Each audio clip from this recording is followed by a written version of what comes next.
Today we'll move into the computer. So we've had the physics of the microscope, we have the wet hand things of the sample, and now we move in silico. So in the old days there was one additional getting dirty step of developing your photographic films, because the film scanner room hasn't even been used once, I think, in this new building yet. We've decided to skip that step from the lecture, so we'll go to what has been used. Anyway, so from today on we'll be discussing image processing, and the first lecture of that will be given by Paula. Thank you, George.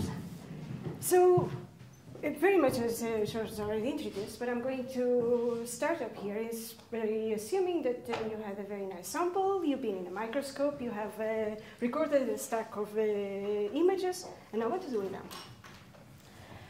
And what I'm going to tell you about is, okay, from that stack of images, which ones you actually should take for processing, then take you through how to determine the proper defocus determination for CTF estimation, going through particle peaking, and very briefly refer to ab initio 3D reconstruction procedures.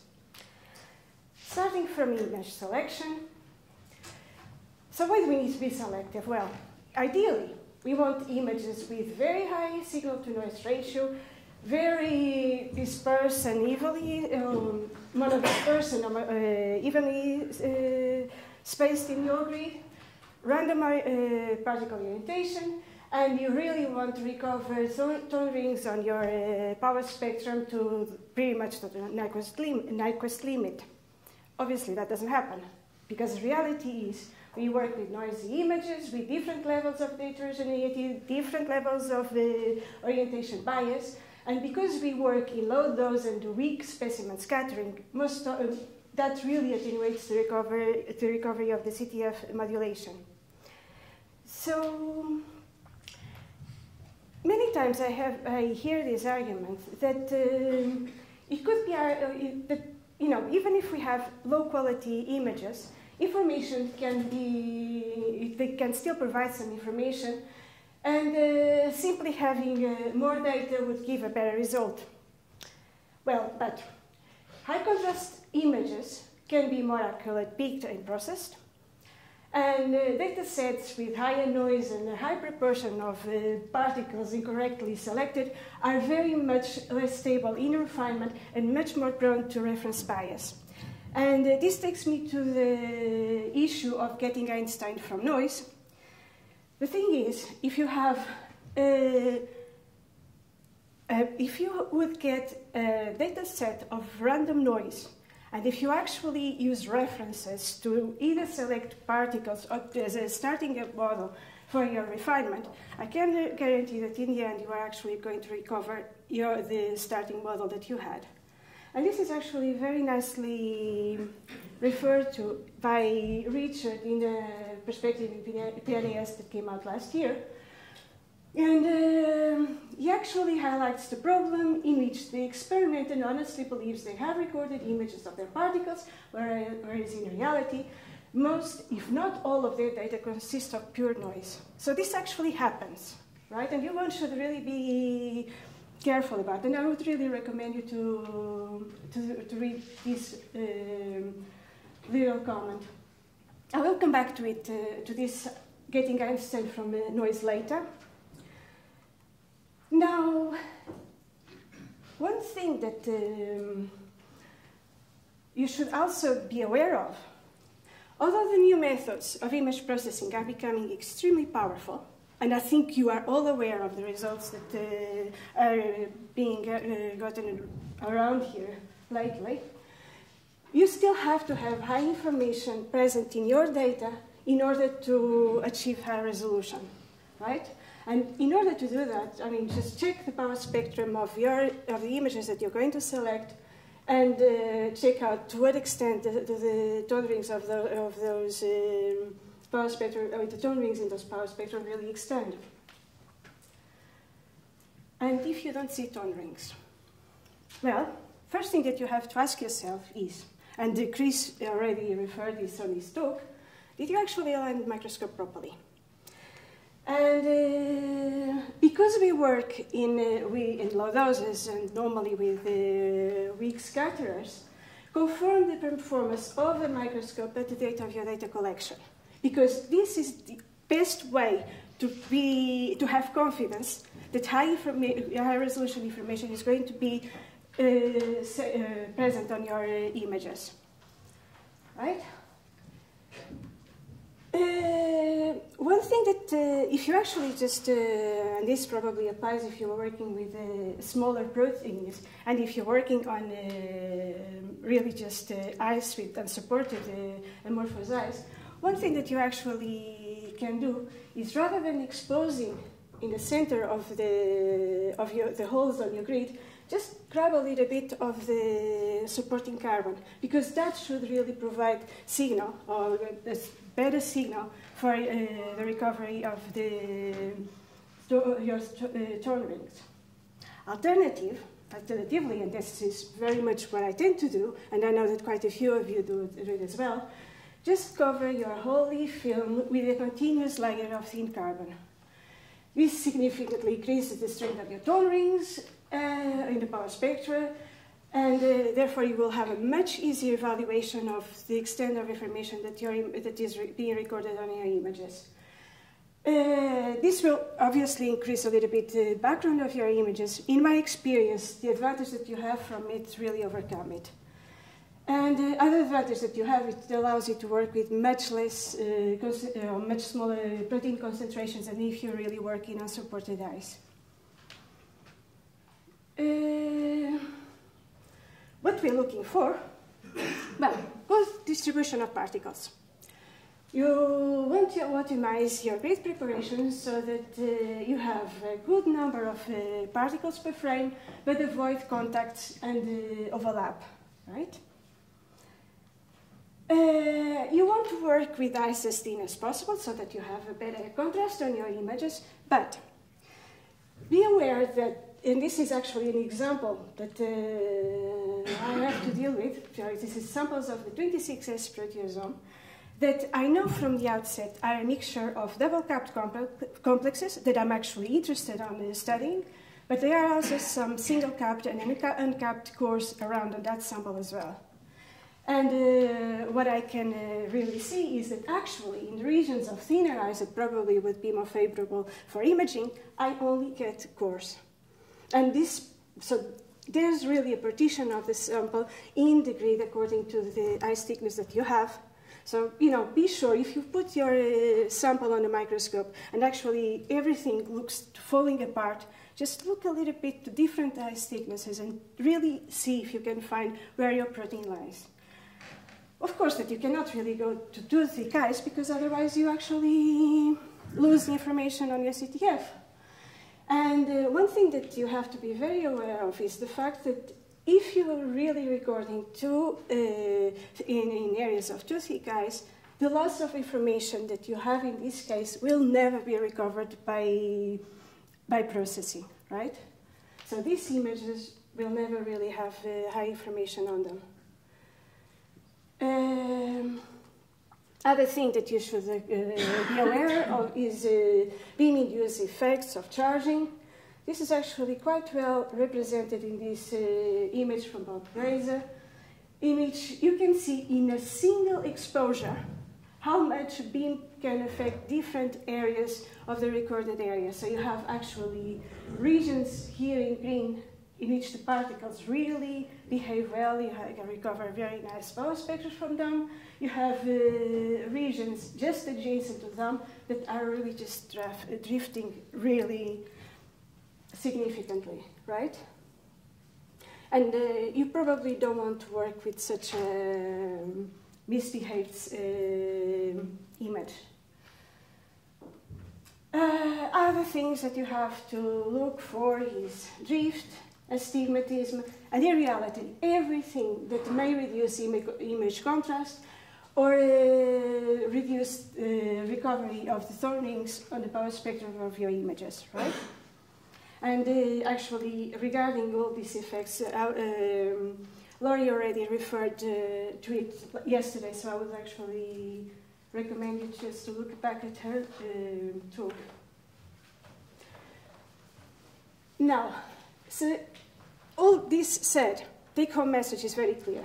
Select 4 images where you can clearly see and identify your particles and where you are confident high-resolution information is preserved. I have to make a little note here, so it can be actually quite effective if you do this selection at the time of the data recording, so while you are at the microscope. And this is because you really focus, you are really sure in supervising what you're doing, so that you're only recording in good areas. It will save you quite a bit of time just going over your image stacks at the end of your EM session, and it actually, because you only save images that are really good, the amount of data that you actually have to handle is really much smaller. On the other hand, if you really take your time to optimize your grids, and you have a grid that you really can rely that you have areas that will produce good images, then you actually may consider doing some automated data collection. I must say, I actually have done it, and I was really quite pleased with the results I've got from it. Another note, and actually Laurie presented this before, I did steal it from her talk. This is actually from Insertion. This is really just a note of caution. With new detectors, we can actually record not just still images, we actually can record movies. And we can actually use those we can do movie correction so that we can actually correct for the effects associated with drift and beam-induced effects as well.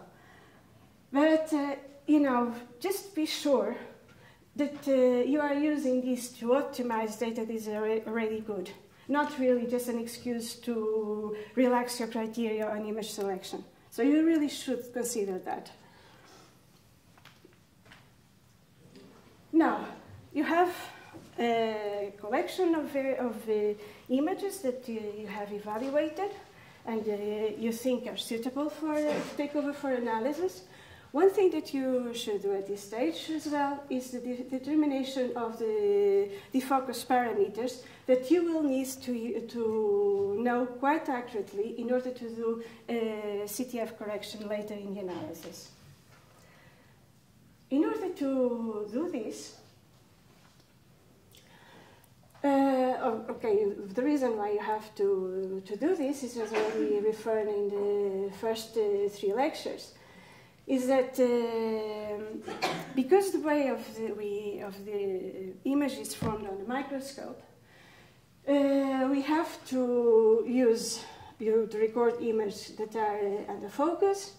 And as it was already explained, this introduces frequency-dependent phase reversals that are described by the CTF function, right?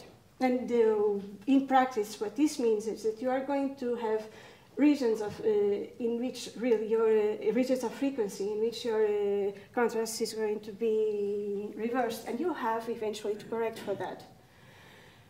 And especially if you want to get resolutions beyond the first 0 crossing of the CTF. So if you're doing cryo, for sure you want to do CTF correction. If you're just checking your images and doing a preliminary 3D analysis on negative stained samples, then if you actually are careful enough to really adjust your defocus properly, you probably can avoid it.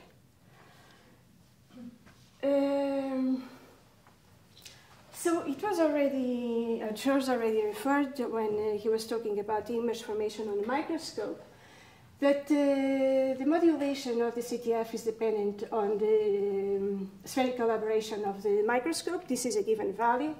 The electron wavelength, which you know because you know the voltage of the microscope at the time of data collection.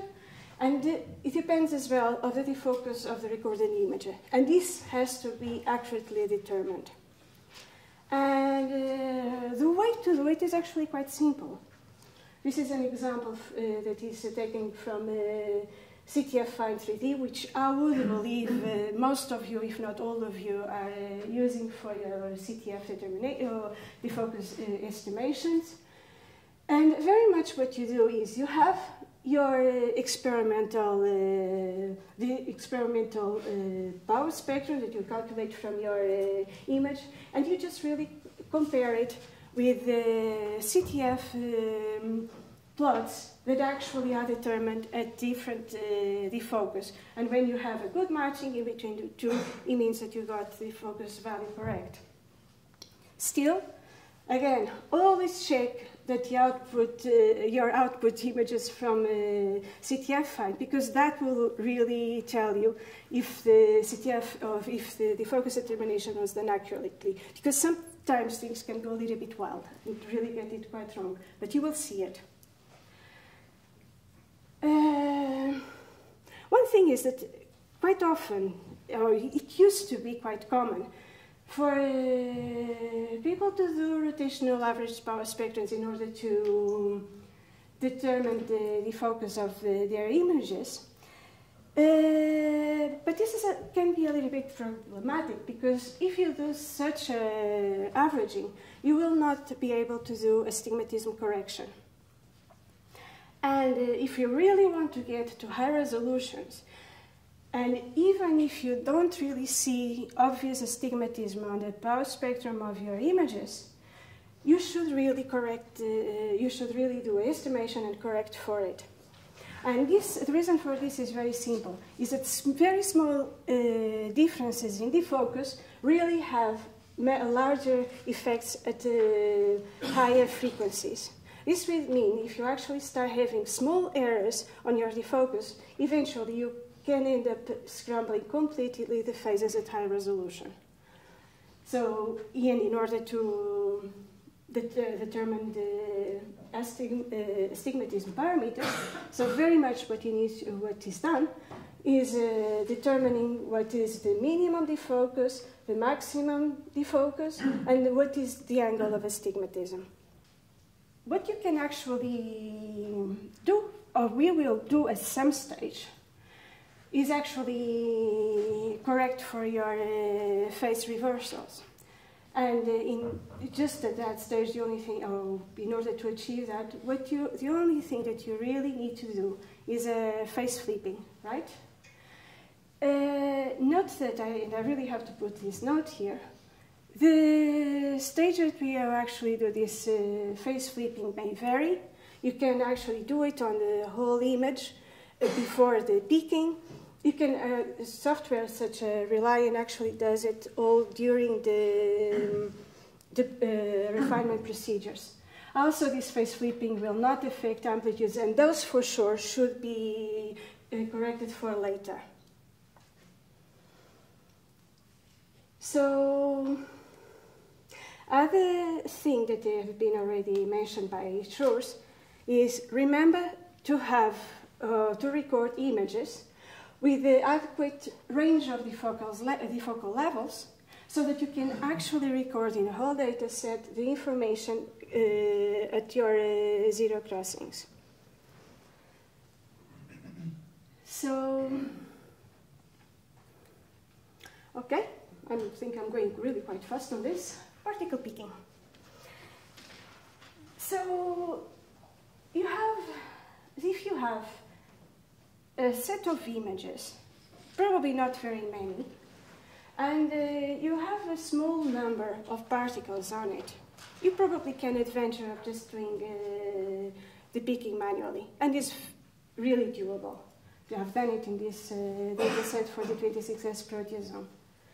However, because we are collecting really much larger amounts of data nowadays, and especially if you have specimens when you have really hundreds of particles per frame, you certainly don't want to do a selection particle by particle. It will take you years to do it.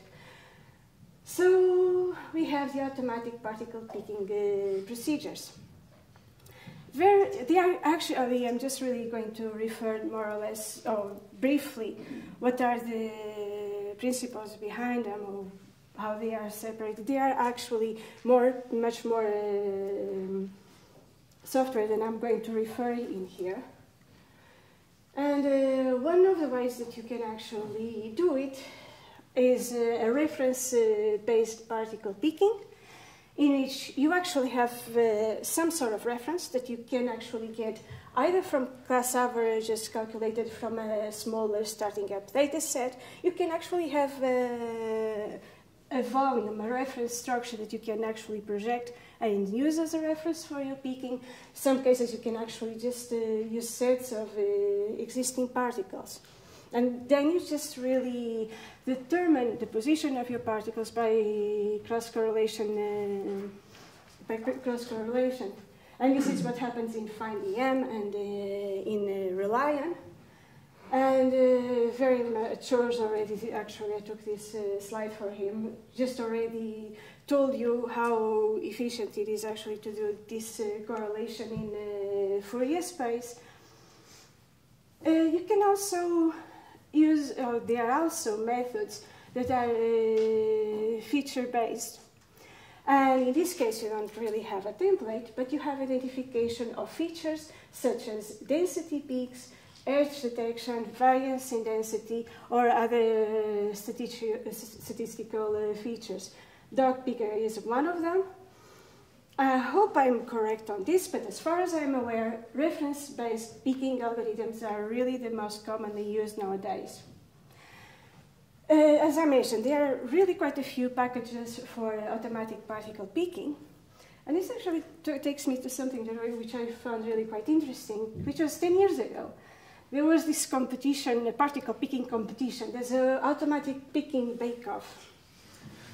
And this actually was 12 groups, different groups, took part in it with their algorithms. So all of them were given a data stack of images from hemocyanin, and okay, they have to show what were the results of their picking from their software. The results are actually published, and I would actually suggest you having a look at it, because although this was already 10 years ago, it really gives you a very good description of what is behind the different methods that we still use today, even if things moved on really quite a lot.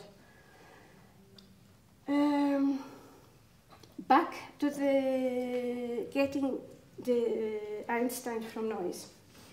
If you're actually doing reference-based picking, be aware that and this is really very much what I told you already, and this is very well illustrated by this little experiment from Lane Van Hill.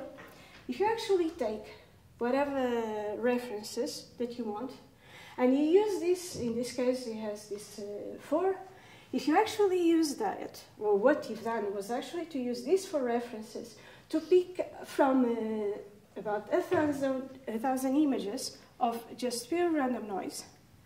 You got a data set of 100,000 particles, which are shown there, or not probably particles, but or just whatever images.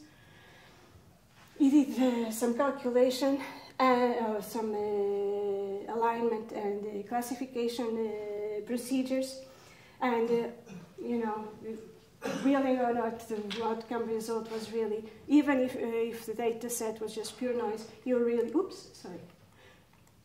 you really recover class averages that really are exactly like your starting up references. So this is really something that you have to be always careful about. And the way that you actually have to control it and keep your hands on it is that always check the outcome of automatic particle picking. And RelyOn helps you on this. This is actually an image that George gave me yesterday, because it really uses a sorting algorithm that really divides your stacks by scores, with the low Z scores being your best particles, high Z scores being things that probably should have not been selected. But because you have all this sorting, you can actually easily just remove the images that would get you the not so good images. And this actually is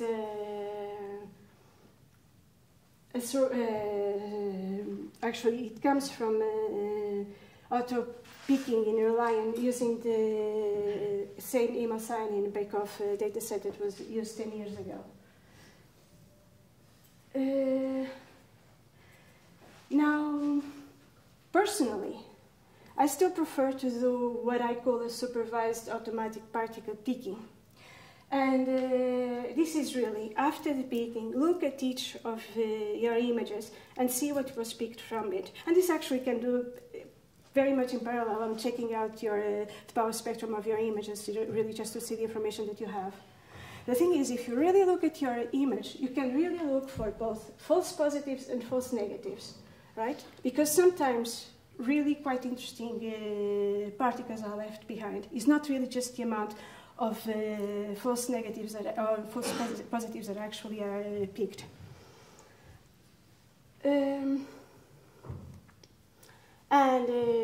This really just takes me back to the ab initio 3D reconstruction procedures.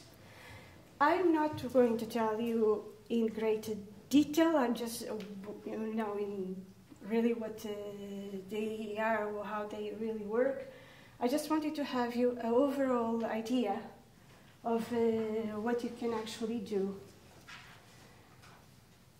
So, a standard 3D single particle analysis consists of the interactive image alignment and angular assignment with respect to a 3D map. And typically this one is actually the one that you got from the previous iteration. But how does it all start?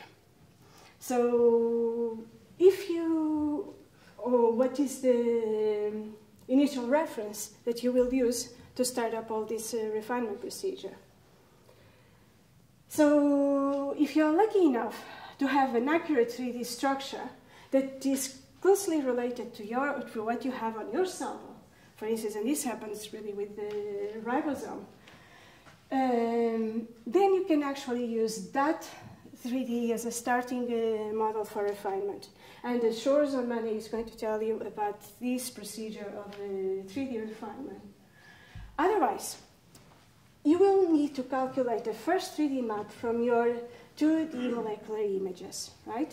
This involves 2D alignment and classification procedure, and this is going to be also covered on the lecture on Monday. So I'm going to skip that. And so I actually did steal this from Tony's talk on Monday. And this is really just to say the actual reconstruction algorithms are based on the projection section relation of an object and its transform, Fourier transform, right? I'm not going to tell you more about the algorithms of actually reconstruction, but in all procedure, the main challenge is really to determine the angular relation between your 2D projection images and the original 3D specimen. And another note of caution, right, is that you can always get the 3D from your data. And it's very often that, especially if you are really new to the field and you're really quite excited about moving on with things, that you have a sample and sometimes more or less well characterized biochemically. And if you put it on a microscope, you can even just get really a field of particles, right? And even if they look a little bit on the awkward side, well, you can probably see some individual particles, right? So why not to pick them? So you just take these ones out, you do some alignments, you do some classification, you actually put some 3D reconstruction algorithms, and certainly you are going to get something out of it. And this is actually very dangerous, because the immediate tendency that we all do it, is really look at this and start interpreting all the different domains, right? And it can take us really a long time to realize, well, maybe the map is not really so good and it's better to go back to the bench. So, just bear in mind this little detail. So, we issue 3D reconstruction procedures. I'm going to take you, or just really introduce you to 4 of them. There are actually other ways that you can do it. And one of the classical methods is random conical tilt. In this case, you really rely on the fact that, so if you have projections of an object that is really just sitting on the grid without really much of plane tilt, if you actually look at the projections, all projections are going to, actually, I think I can do it more or less here, if you actually can really see that if I have rotations in plane, the projection is actually going to look the same. But if I actually tilt my specimen by 45 degrees, what actually looks originally as the identical projections are actually going to represent really different views of my complex. And the idea here is the procedure for it is that you really record a pair of images for each of your, or every time that you record the image, you record a pair with it. You start by recording a first image at a defined tilt, and then it's followed by another one at 0 tilt, right? Now, the in-plane rotations, really, in between the different particles that you have on your image, can then be determined by the by alignment of the untilted specimen projections, right? And this combined with the known tilt angles, that defines really the relative positions of all of your 2D projections. So, taking this information, you can really calculate a 3D volume. Because you have a specific tilt on your sample, you are going to be hit by a problem of a missing cone. So there will be information missing on your 3D volume. And traditionally, the way that to go over this is actually to calculate different class averages from your 0 tilt data or images, and actually calculate 3D volumes from different class averages. In principle, if you would merge them somehow, you would actually get a volume that is accurate. This works really much better if you have samples with biased orientation on the grid. It's technically very demanding, and that's one of the reasons why it's really not so commonly done. And, but it has one thing, is that you only have an issue reconstruction procedure that, at least in principle, can give you the handiness of the calculated structure. Other methods, we have common lines, and Tony already described you the common lines procedures in Fourier space, and if you really have any questions about it, he's really the person to ask about. And I just really stole this slide for him. He already covered it. I'm just going to mention that this is a method of looking for common lines in Fourier space is really much more suitable, and it has been really applied for icosahedral, for determination of the structure of icosahedral viruses. More commonly, what is used is a version of it, but in real space. And the principle is exactly the same. It's just really translating common line projection theorem in real space. It will tell you that any 2D projections of a 3D object have at least one common line in a common. What is this is what this really is. If you have a 2D projection of your object, and if you can actually just project it into 1D projection lines, and you can actually do this, well, in this case it was really just vertically, but you can actually do this really at 360, 80 degrees rotations, right? And if you actually put together all those, the lines that you get, you can actually assemble them in what is called a sinogram or random transform. And this is represented here for the ryanodine channel, in which, so for this particular class average, you have the common lines that start together from 0 degrees to 360. You do the same for other classes on your data set, and then you really just compare these sinograms line by line. And where you are going to have the higher correlation, that will indicate you the relation or the angular relation in between those two images. In this case, in order to retrieve information in 3 dimensions, you will have to have at least the relationship in between 3 images, right? And this is as much as I'm going to tell you about it. One thing that you should be aware is that it really requires very good signal to noise. So it really requires very good class averages to work properly. It requires a relatively large number of different views of your object. And one thing that actually sometimes is not really so trivial is that these class averages actually have to be in the same origin than the object that you are going to determine. And sometimes just small shifts on your classes, you know, because they are centered most of the times based on the densities that you have on your images, it may actually cause quite a lot of trouble. So a little bit of courses on that. Finally, another procedure for calculating an initial volume is actually to use subtomogram averaging. I did steal this slide from Tom Ray's talk next week, so he's going to present it to you, and you'll actually just take you over it, so I just really want to mention it at this stage. So, okay. Be aware that not all of these methods are perfect.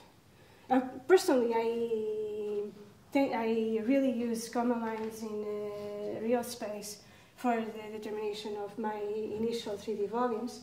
And I can tell you from my own experience, be prepared to actually do it really quite a few times and be very critical about the results that you get from them. If you actually have low symmetry, then the problem becomes a little bit more challenging or a bit more interesting, depends on how you want to take it. And when you actually start getting your first 3D volumes, use all the information that you can actually have a priori to have an idea if the model really makes sense or not. And quite a lot of information can actually be taken already, even before you really start your 3D refinement procedures. And I mean, it's really the take-over message from all of what I've said is, just be sure if you want to go, especially if you don't have starting references, if you really want to go from images to a 3D that you can accurately refine, just really be very critical of the results that you get at every single stage. And, okay, that's it. Thank you.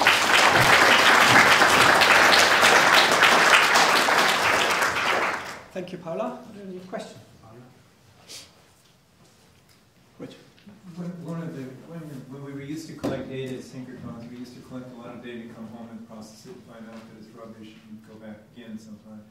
One of the big advances was that we could collect the data, and in a few minutes, the automatic processing would be letting you know if you already got what you have, or if you need to do something different in your approach. So you've mentioned alignment, checking the CTF phase flipping, and selection of images.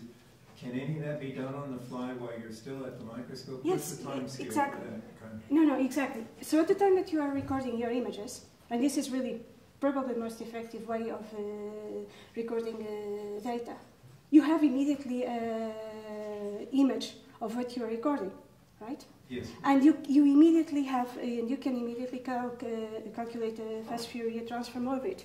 So you immediately have what is the contrast that you have on your image? Very simple. Can you see the image, the particles or not? And you have a Fourier transform where you can actually see, do I have drift, do I have astigmatism, to what extent my resolution actually, or how far does my resolution really extend? So that is done. What's the rough time scale it takes to do that? 3 seconds? Yes, it's done. So this is really, every time that you do exposure, you have this immediate, you have immediately an image on your screen and the Fourier transform of it. Perhaps I can add to that. So the tone rings you'll see immediately. So the first part of image selection can be done more or less on the fly. That's the 3 seconds Chris mentions.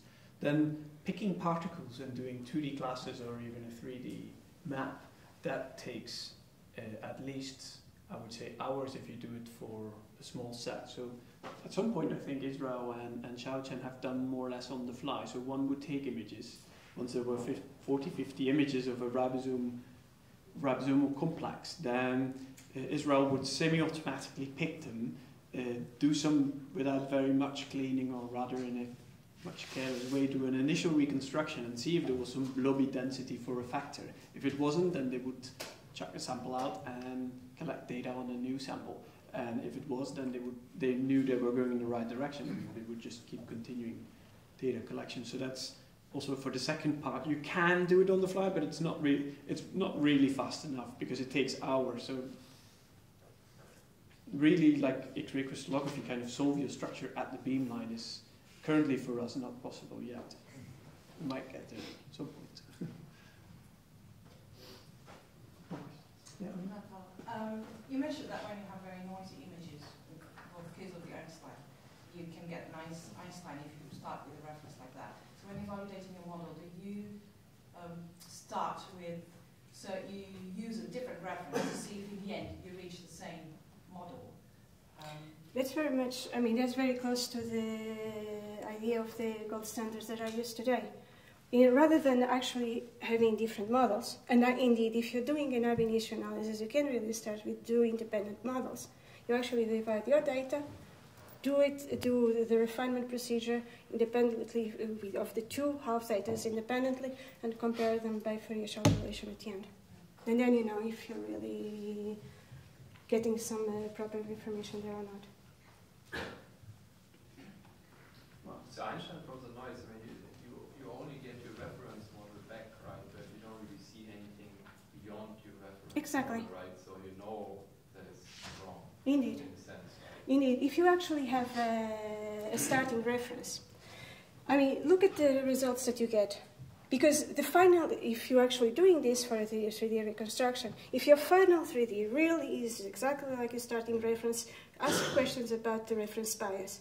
There will always be some variations in magnification that you have to adjust. There will always be a domain that is a little bit more flexible than in the original model. So precisely, this is a very interesting point, and it's something that should be taken. The resolution of the initial search model, or is it automatically because of the crudeness of the initial alignment that it will be rather? Sorry, Mark, I lost the beginning of your question. So your initial model is then, do you cut the resolution of this Yes. back? Oh, yes. Automatically in order to use this, I guess. Yes, you should always cut low past your initial models, you know, so that all the fine details are really removed and you don't really reduce the model bias.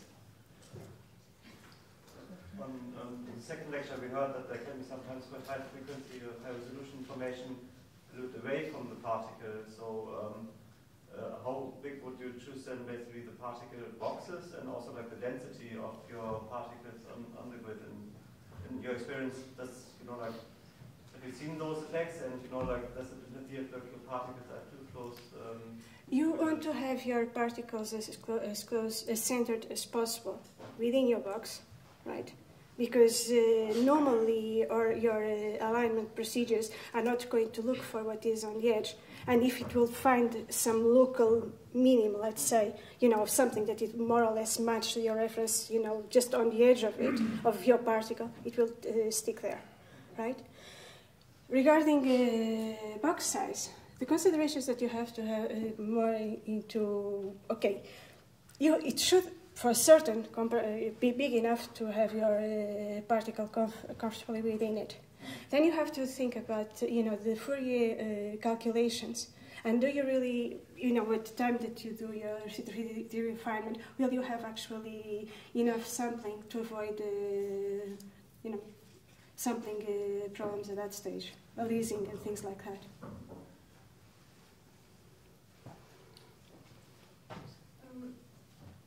For instance, if you collect a low resolution data initially, and then if you improve your particles with high resolution, would you be able to use your low resolution data now? Oh yeah. So that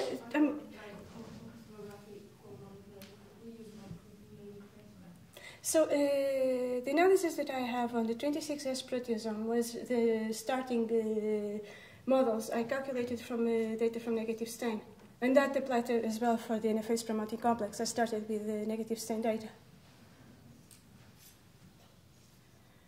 Okay, well, the normal. Thank you, Paula.